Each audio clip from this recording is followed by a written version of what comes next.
Hello, good evening. Shri Subhash Singh साहब, GMCMD, doctor Amit Rajiv Kakkar साहब, वरिष्ठ चिकित्सक, Regency hospital Kanpur, all my doctor colleagues, Dhanvantari hospital and staff Dhanvantari hospital, और हमारा यहाँ पे उपस्थित सारे STM एम्प्लॉइज और फैमिली मेंबर्स, चिकित्सा विभाग, असली ये स्वास्थ्य जागरूकता कार्यक्रम में अभिवादन आमंत्रण करता हूँ, स्वागत करता हूँ। मैं पहले तो माफ़ी मांगना चाहता हूँ कि थोड़ा सा प्रोग्राम शुरू करने विलम्ब हो गया, और ये जो तीनों इंटरेस्टिंग टॉपिक वो काफ़ी हमारा आज सुबह हम डॉक्टर लोग बात कर रहे थे कि उड़ावी के कई एम्प्लॉय हमारा एलर्जी, अस्थमा और स्लीप डिजॉर्डर में सफ़र करते हैं। एलर्जी तो ऐसा चीज़ है कि जैसे पेशेंट के हमारा रूटीन प्रैक्टिस में बताते हैं कि जैसे हम लोग डॉक्टर साहब कुछ फूड मटेरियल्स ले लेते हैं, एलर्जी हो जाता है, शरीर में सूजन आ जाती है। कई ड्रग्स हम ले लेते हैं, सूजन आ जाती है। कई बार हम पोलन ग्लैंड्स को एक्सपोजर होता है, जैसे सीजन चेंज हो जाता है तो हम लोग को तकलीफ होती है। और ब्रोंकियल आस्थमा का बारे तो कहीं ना कहीं हम लोग परिवार में कि रिलेटिव में कि पड़ोसी में कोई सफ़र करता है, उसमें कॉफिंग, स्नीजिंग और तकलीफ सांस लेने के लिए दिक्कत होती है। तो ये कई बार हम लोग को एक्चुअल एम्प्लॉय का ये डिमांड था कि इसका ऊपर एक कार्यक्रम करने के लिए, पर्टिकुलरली एलर्जी और स्लीप का ऊपर। तो हमारा CMO साहब का अनुरोध को एक्चुअल रीजेंसी हॉस्पिटल का सीनियर कंसल्टेंट हमारा डॉक्टर राजीव कक्कड़ साहब उसको सम्मान दिया, वो सम्मति दिए इस कार्यक्रम को रूपरेखा देने के लिए। मैं उनका शुक्रिया अदा करता हूँ। वो अपना व्यस्तबहुल जीवन से कुछ समय निकाल कर हम लोग का पास आज उपस्थित हुए हैं। मैं हमारा GM साहब श्री AK श्रीवास्तव साहब को अनुरोध करूँगा उनको पुष्पगुच्छ भेंट कर स्वागत करने का कष्ट। Thank you sir. तो पुराना चिकित्सक है, हम लोग तो हमेशा डॉक्टर साहब का पास पेशेंट भेजते रहते हैं। कानपुर में ये सबसे बड़ा रेप्यूटेड डॉक्टर है। और डॉक्टर साहब जो है कि डॉक्टर साहब he was graduated from GSBM Medical College Kanpur in the year 1982 and did his post graduation from same college in the year 1986. Presently he is working as senior consultant pulmonary medicine, Regency Hospital Kanpur. He has many accolades to his credit. He is a fellow of American College of Chest Physician and member of European Respiratory Society Critical Care and Indian College of Allergy and Applied Immunology. He has attended various workshops and received many training programs in various different countries. He has received training in bronchoscopic and thoracoscopic at Singapore Hospital, sleep medicine in Australia, and training on allergy at VV Chest Institute, New Delhi. Doctor साहब का काफ़ी लंबा experience अपना field में। तो आज ये जो तीनों बड़ा इंटरेस्टिंग टॉपिक है, इसका बारे चर्चा जरूर करेंगे। और हमारा एम्प्लॉय इसका डॉक्टर साहब का लेक्चर के बाद 20-30 मिनट प्रश्न जो अपना क्वेरीज है डॉक्टर साहब से पूछेंगे, डॉक्टर साहब जरूर उसका आंसर देंगे। और मैं अभी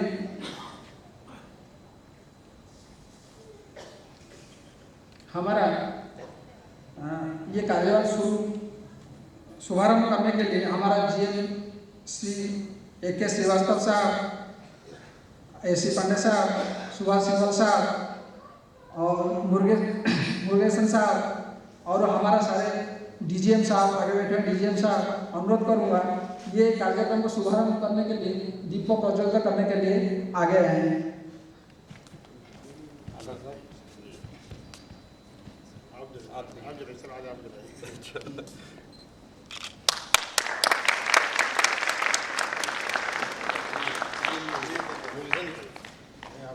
जिलाई सब लोग मिलकर जला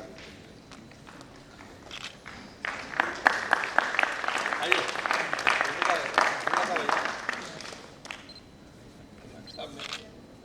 लाइट जलाने के लिए बहुत सारे बत्ती लगा दी। आइए आइए आइए आइए प्रमाण जाइए। डॉक्टर अमिल ने बहुत जलाने के लिए रखा है, इतना रखा आप लोग नाम से। आइए आइए प्रमाण जाइए। हाँ डॉक्टर सन्ना जला हमारे ऑफिस मीटिंग वाइज नहीं है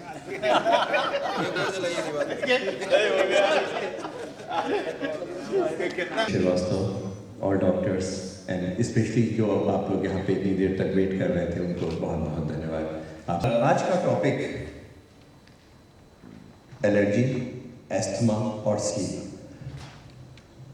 ये चीज़ें बहुत ही महत्वपूर्ण हैं हमारे हेल्थ के लिए, स्पेशली अगर हम स्लीप के बारे में कहें तो बहुत ही महत्वपूर्ण है। और जहाँ तक जो टॉपिक हम ले रहे हैं, जो हमारी स्पेशलिटी है, लंग्स,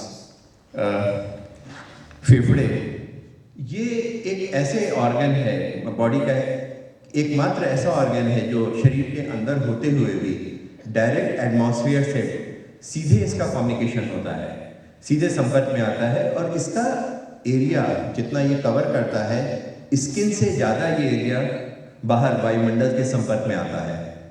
यही एक ऐसी चीज़ है जो कि अंदर होते हुए भी, थोड़े से केस में होते हुए भी वायुमंडल से सीधे संपर्क में आता है।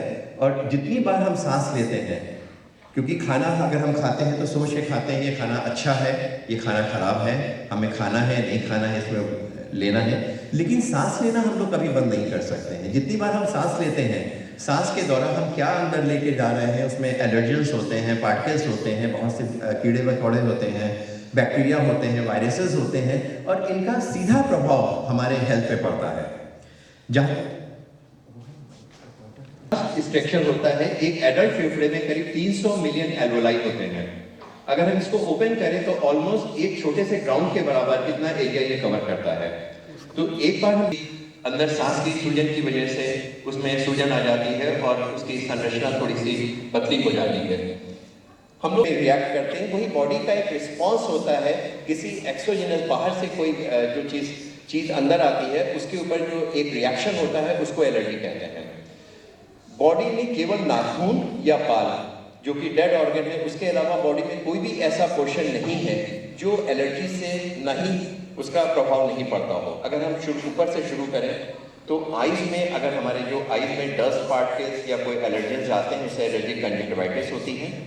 नाक में जाते हैं उससे जुकाम हो जाता है, ये भी उसी तरह एलर्जिक गैस्ट्रोएंटेराइटिस। और बॉडी में ऐसी कोई भी जगह नहीं है जहाँ पे एलर्जी का प्रभाव नहीं होता है। ये टोटली एलर्जी किस मनुष्य को किस चीज़ से होगी इसका डिपेंड करता है कि उसका जेनेटिक स्ट्रक्चर कैसा है, वो किन चीज़ों से अधिक संवेदनशील है और किन चीज़ों से अधिक संवेदनशील नहीं है। कुछ दवाई तो एलर्जी और एलर्जेंस इन दोनों का एक सामंजस्य है, इन दोनों का एक बैलेंस होता है जो बॉडी के डिफेंस सिस्टम के ऊपर डिपेंड करता है।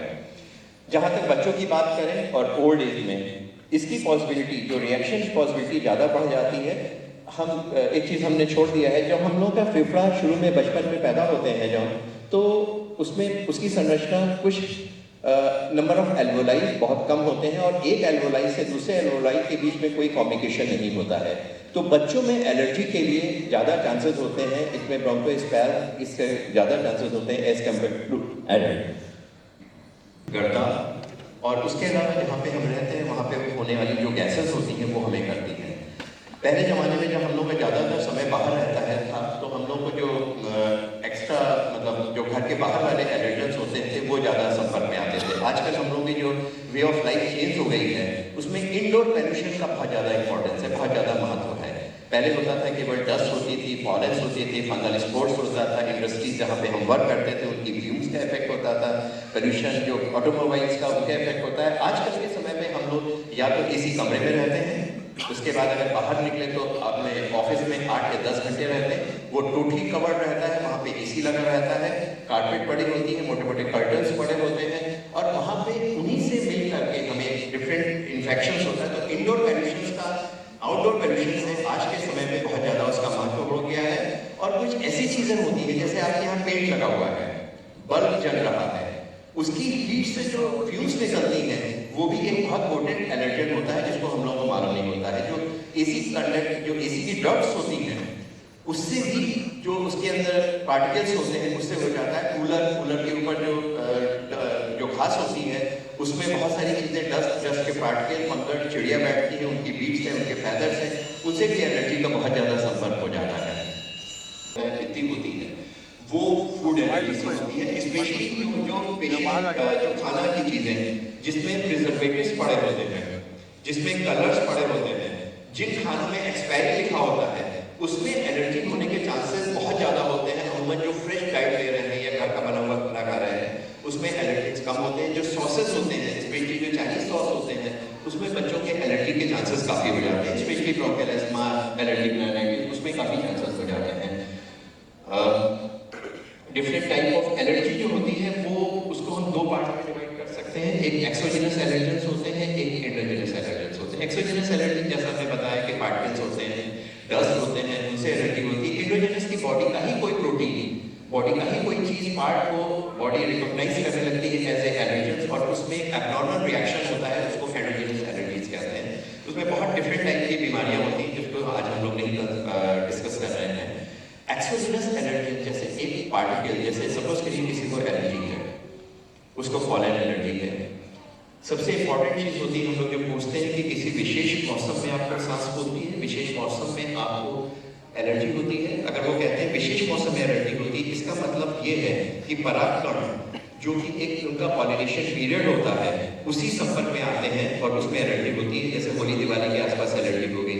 अगर किसी को होल ईयर एलर्जी होती है तो चांसेस ऑफ इंडोर एलर्जेंस के, इंडोर पोल्यूशन के ज्यादा होते हैं एज कम्पेयर टू आउटडोर के। कुछ ग्रास जैसे कि धूप घास होती है, पार्थीनियम होता है, इसका पॉलिनेशन पीरियड होल ईयर रहता है। तो इसमें जो एक्सोजेनस एलर्जी होती है थोड़ा इरिटेशन होता है, हल्की सी जकड़न होती है, ये कुछ मिनट से कुछ घंटों के अंदर होता है। उसे इमीडिएटली हम लोग इमीडिएट रिएक्शन कहते हैं, ये आईजीई मीडिएटेड रिएक्शन होता है।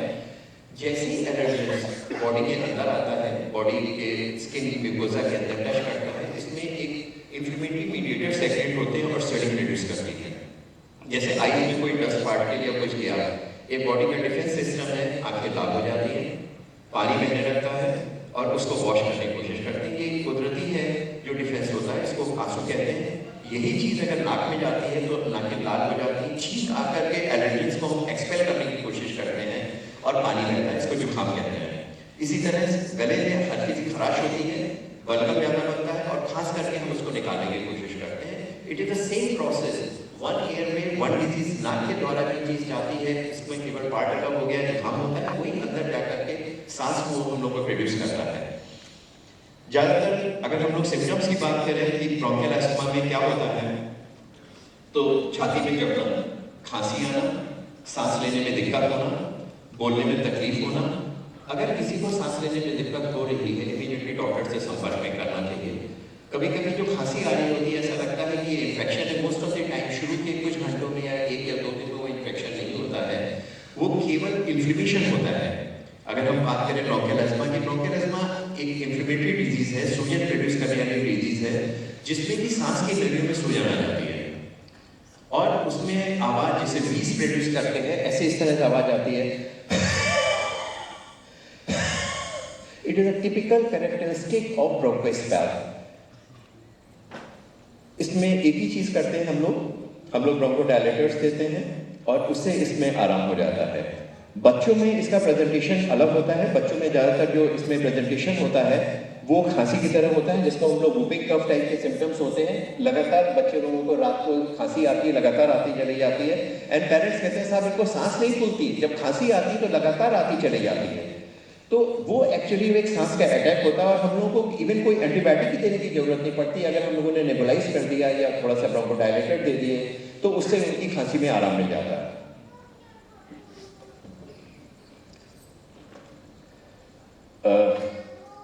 Same thing allergic rhinitis and bronchial asthma. जहाँ तक हमने देखा है कि जो पेशेंट सांस के पेशेंट्स होते हैं उसमें 80% पेशेंट में जुकाम भी होता है, और अगर पेशेंट में जुकाम है और उसके साथ में सांस फूल रही है तो इसमें सीवियरिटी करीब 10 गुना बढ़ जाती है। ऐसे पेशेंट में अगर हम लोग केवल सांस की दवा दे रहे हैं और जुकाम को अगर हम नहीं ट्रीट कर रहे हैं तो इसमें रिस्पॉन्स कम मिलता है। जहाँ तक इन्वेस्टिगेशन की बात है कि हम उसको कैसे डायग्नोस करें, सबसे मोस्ट इंपॉर्टेंट चीज़ होती है किसी भी एलर्जी में या ब्रोंकियल अस्थमा में हिस्ट्री टेकिंग। थोड़ा सा टाइम देना पड़ता है हम लोगों को, डॉक्टर्स को। केवल ये नहीं कि साफ सांस फूल रही है और हमने दवा लिख दिया। पहले पूछना पड़ता है कि कितने समय से हो रही है, घर में किसी को सांस की शिकायत है, घर में किसी को किसी भी तरह की एलर्जी की शिकायत है, किसी को पित्ती निकलती है। अगर घर में माता पिता या ब्रदर को नहीं तो नाना नानी साइड या बाबा के साइड में किसी को सांस की शिकायत है कि नहीं है, किसी को जुकाम होता है, किसी भी तरह की एलर्जी की शिकायत है, तो ऑटोमेटिकली पेशेंट एटॉपिक है, एलर्जिक प्रॉब्लम हो रही है। एक एक्सरे चेस्ट, बहुत ज़्यादा महंगी जांचों की जरूरत नहीं होती। एक एक्सरे चेस्ट ये देखने के लिए कि सांस का कोई और कारण तो नहीं है। खून की जांच स्नोफिल को देखने के लिए टोटल काउंट करवाते हैं, TLC की, उसमें कोई टोटल काउंट में कोई इन्फेक्शन तो नहीं होता है। PEFR एक छोटा सा एक पीक फ्लो मीटर होता है, उसमें फुकवा के देखते हैं कि उसकी हाइट, एज, वेट के हिसाब से कितना है, वो कम तो नहीं हो रहा है। और जो सबसे महत्वपूर्ण चीज़ है वो स्पायरोमेट्री लंग फंक्शन टेस्ट कहते हैं। एक कंप्यूटर की छोटी सी मशीन होती है, इसमें मरीज की हाइट, एज, वेट के हिसाब से कंप्यूटर में सारे पैरामीटर्स होते हैं और उसमें कुछ ब्रीदिंग एक्सरसाइज करते हैं हम लोग। और उस सूजन का प्रभाव हमारे फेफड़े पर है कि नहीं, उसके बाद उसमें ब्रोंकोडायलेटर एस्पिरिन नेबुलाइज करके या कुछ और दे करके हम लोग ये देखते हैं कि कितने परसेंट इसमें रिवर्सिबिलिटी है, वो मरीज कितने समय में वो ठीक हो सकता है। तो जो सबसे महत्वपूर्ण चीज़ होती है एस्थमेटिक पेशेंट में या सांस के मरीजों में ब्रोंकियल अस्थमा में, वो लंग फंक्शन टेस्ट है या स्पायरोमेट्री है। इसको अगर हम लोग 6 मिनट वॉक टेस्ट करते हैं COPD के पेशेंट में, लेकिन बेसिक टेस्ट जो होता है वो शायद हम लोग लंग फंक्शन ही करते हैं, जिससे हम लोगों को मालूम पड़ जाता है। कुछ ऐसी कंडीशन भी होती है, अगर सांस फूल रही है, एज ज़्यादा है, तो हम लोग में कार्डियक अस्थमा या कोई हार्ट के संबंधित कोई प्रॉब्लम तो नहीं है, उसको एक्सक्लूड कर लेना चाहिए। एक्सरे में हार्ट की साइज देख लेते हैं, ECG करवा के देख लेते हैं कि उसमें कोई हार्ट से संबंधित कोई प्रॉब्लम तो नहीं हो रही है। उसके अलावा कोई इन्फेक्शन, कभी कभी हीमोथोरेक्स होता है, पेशेंट स्मोकर है कि नहीं है, ये बहुत महत्वपूर्ण है। अगर स्मोकर है तो उसकी वजह से COPD। सांस शुरू में एलर्जी है, लेकिन धीरे धीरे 10 साल, 15 साल, 20 साल में irreversible changes, chronic obstructive airway disease हो जाती है, जिसमें कि फेफड़े फूल से जाते हैं। अगर हम लोग ऐसे पेशेंट को देखें तो फेफड़े बाहर निकले हुए होते हैं और गहरी सांस, जो उसके एक्सपेक्टेड फेज होता है, सांस निकालने के जो टाइम होता है वो बहुत प्रॉब्लम होता है और पूरी अंदर सांस नहीं आती, फेफड़े ऐसे फूले हुए हैं और वो पूरे पिचक नहीं रहे हैं। तो अगर हम लोग फेफड़े पूरे पिचकेंगे नहीं तो उसमें नई हवा, नई ऑक्सीजन अंदर जाएगी, वो इस तरह से चलते हैं। तो उसमें line of treatment asthmatic patient में फर्क होता है। एस्थमेटिक पेशेंट में और इसमें डिफरेंस की ये चीज होती है, वो केवल सांस की बीमारी है, सांस की नलियों में सूजन होती है। और COPD में इनकी जो एल्वोलाई जो हमने दिखाया है वो ओवर इन्फ्लेटेड हो जाती है, रप्चर कर जाती है, उनकी साइज बढ़ जाती है और कार्बन डाइऑक्साइड इसमें भरी रहती है। तो केवल सांस की दवा से उसमें नहीं आराम होता, उसमें कुछ एक्सरसाइज वगैरह करनी होती है और ओवर इन्फ्लेटेड लंग होते हैं, उसमें स्मोकिंग छोड़नी पड़ती है। तो COPD और ब्रोंकियल अस्थमा में फर्क इतना है, उसमें केवल सांस की बीमारी होती है और इसमें बैठे बैठे भी सांस होती है। ब्रोंकियल अस्थमा 100% रिवर्सिबल है, जो कि COPD 100% रिवर्सिबल नहीं है। जहाँ तक बच्चों की बात करें, बहुत महत्वपूर्ण चीज़ है कि बच्चों में सांस अगर फूल रही है तो सबसे बड़े पेरेंट्स परेशान रहते हैं कि सांस क्या करें, इनको क्या खिलाएं, क्या पिलाएं, ये पेशेंट हमारा बच्चा ठीक हो पाएगा कि नहीं ठीक हो पाएगा। 100 में से 80 बच्चे स्वतः अपने आप 15 से 16 साल की उम्र में आकर के ठीक हो जाते हैं। 20% पेशेंट ऐसे होते हैं जिसमें बच्चों से लेकर के बड़ों में आकर के सांस की बीमारी आगे जाकर के बढ़ती है। वो बच्चे होते हैं या तो जिनमें जेनेटिकली वो पहले से मालूम है, उनकी कंडीशन में होता है, या उनमें जिसमें हम लोग केवल अगर सांस फूल रही है, हमने थोड़े दिन 1 या 2 दिन दवाई दिया और उसके बाद हम लोगों ने दवाई उसकी छोड़ दिया, फिर दवाई दिया, फिर छोड़ दिया, तो उसमें रिमॉडलिंग ऑफ स्ट्रक्चर हो जाता है। सांस की नली परमानेंटली नैरो हो जाती है, मोटी हो जाती है और वो लाइफ लॉन्ग हाइपर रिएक्टिव रहती है, हमेशा हो रहती है। वो बच्चा ऐसे एटमॉस्फेयर है जहाँ की कांस्टेंट एलर्जेंस का एक्सपोजर होता है। जैसे कानपुर में 2 ऐसी जगह है जहाँ मैक्सिमम सबसे ज़्यादा एलर्जी है, क्योंकि वहाँ पे एनिमल्स हैं, उनके फेदर्स हैं, एबनॉर्मल चीज़ें जो ह्यूमन की बॉडी की हैं एनिमल्स की, वो फ्लोट करती रहती है। और एक IIT में, क्योंकि वहाँ पे शुरू में अमेरिकन ने कुछ ऐसे प्लांट्स लगाए थे जिससे जनरली हम लोग इंडियंस एक्सपोज नहीं होते थे, तो स्पेशली लाइब्रेरी के आसपास, तो वहाँ पे एलर्जी हम लोगों ने एक सर्वे करा था अराउंड 4-5 years बैक, तो मैक्सिमम एलर्जी